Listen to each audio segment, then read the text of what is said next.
Tonight I'm going to do a reading from What the Witch Left by Ruth Chu.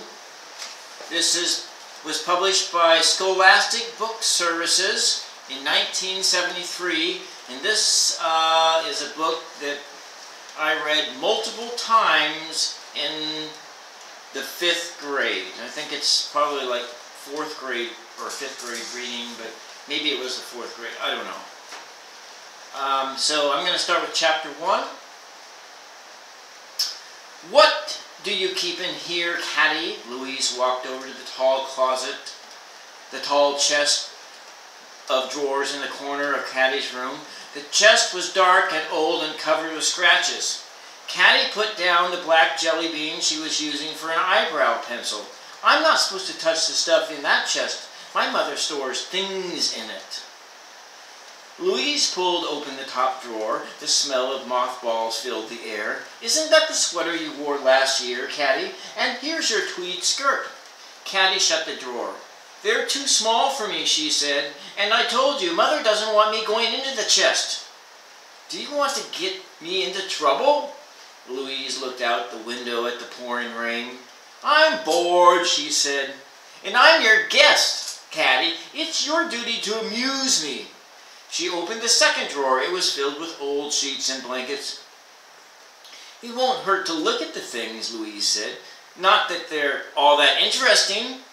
The third drawer held a lot of old handbags. I sometimes play with those, Katy admitted.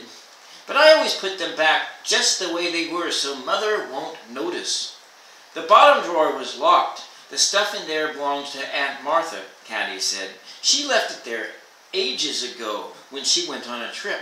Where's the key to the drawer? Louise wanted to know.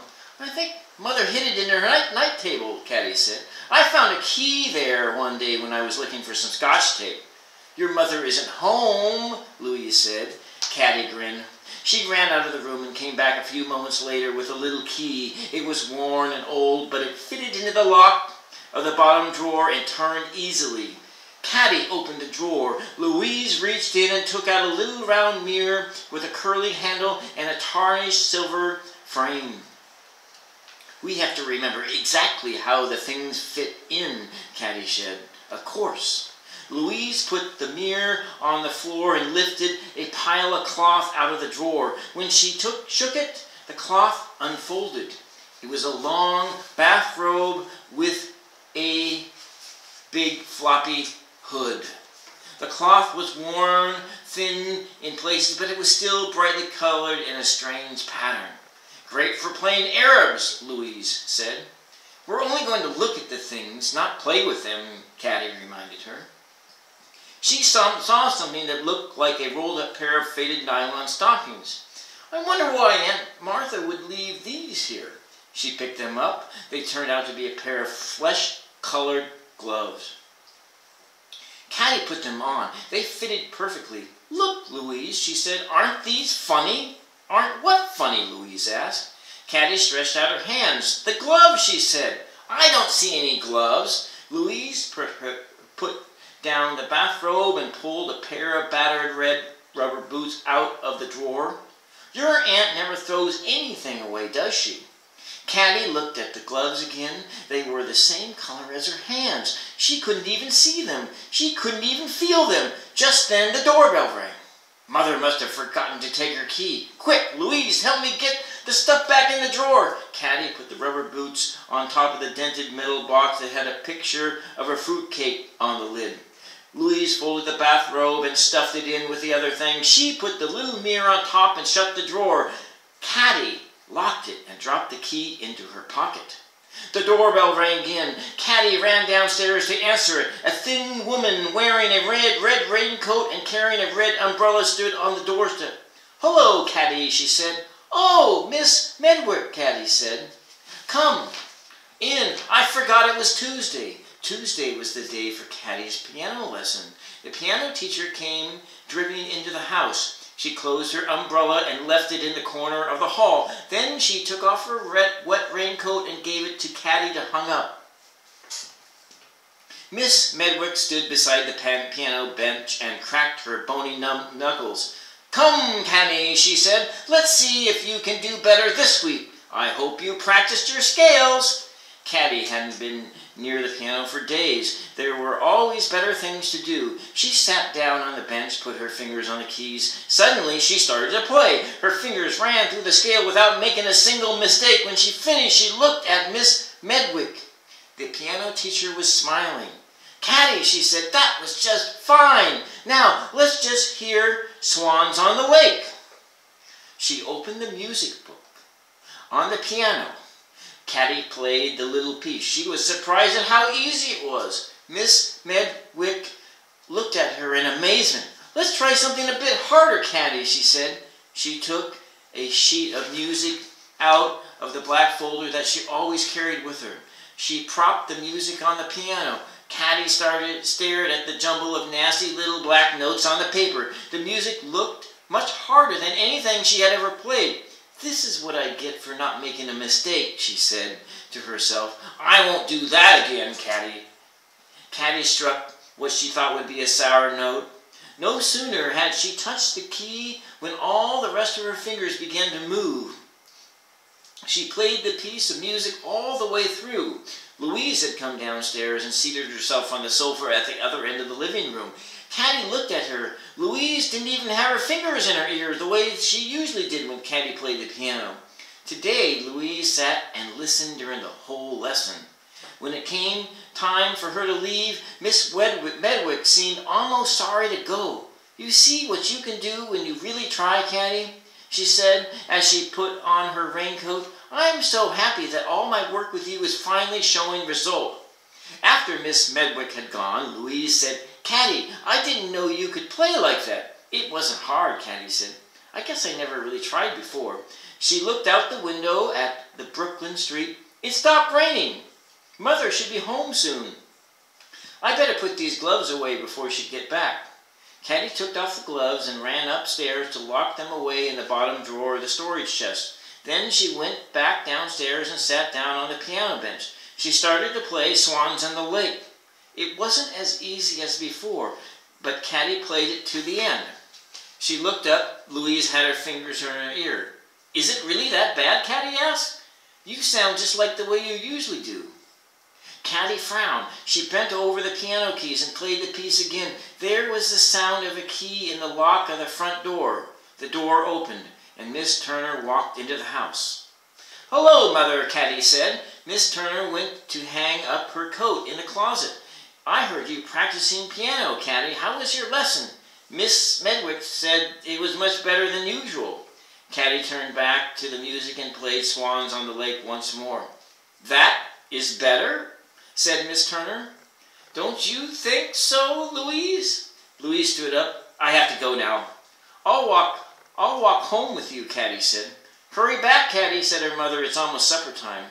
Katy and Louise walked down the street under the dripping branches of the maple trees. The pavement was wet from the rain. Louise lived in a red brick apartment building around the corner from Katy's house. Katy jumped over a puddle. "Playing the piano was different today," she said. "It sure was," Louise told her. "I never heard you sound so good. No wonder your teacher was pleased. But then you went right back to playing the way you always do."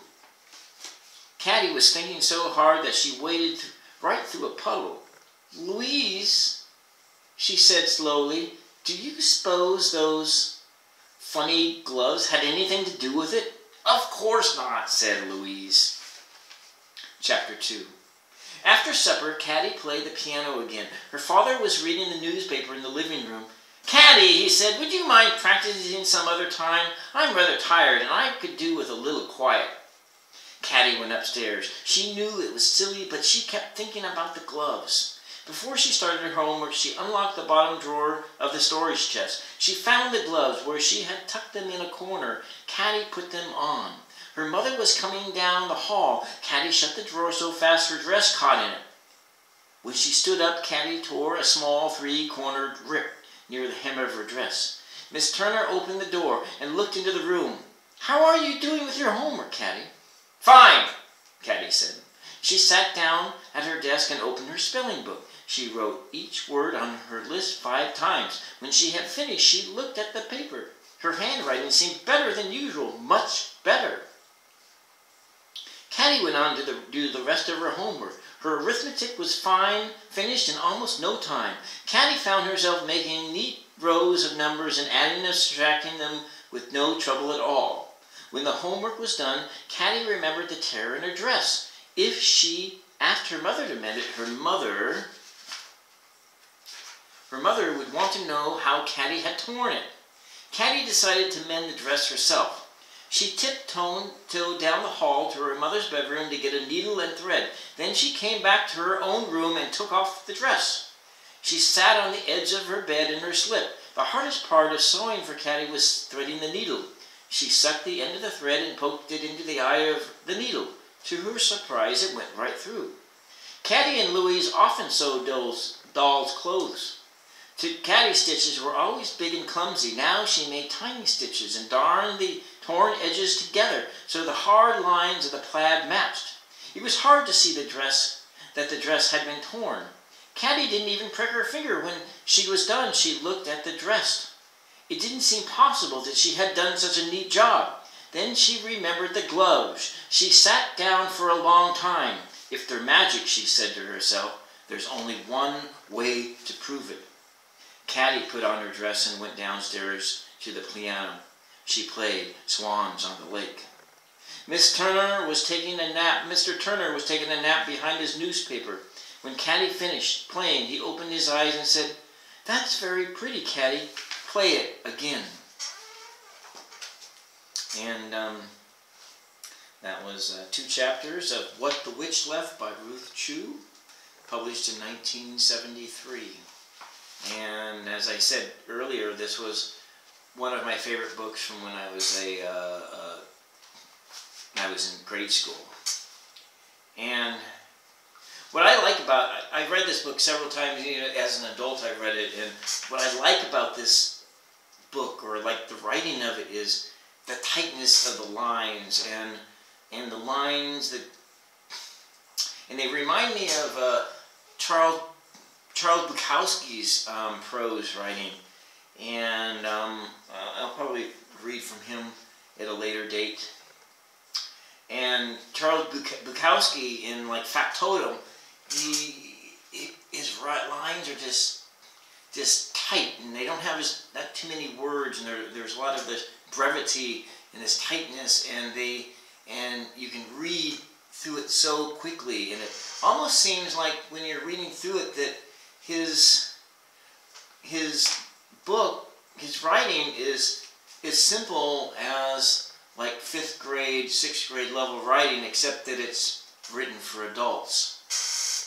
And that's all for tonight on the Chapel of Poetry story time.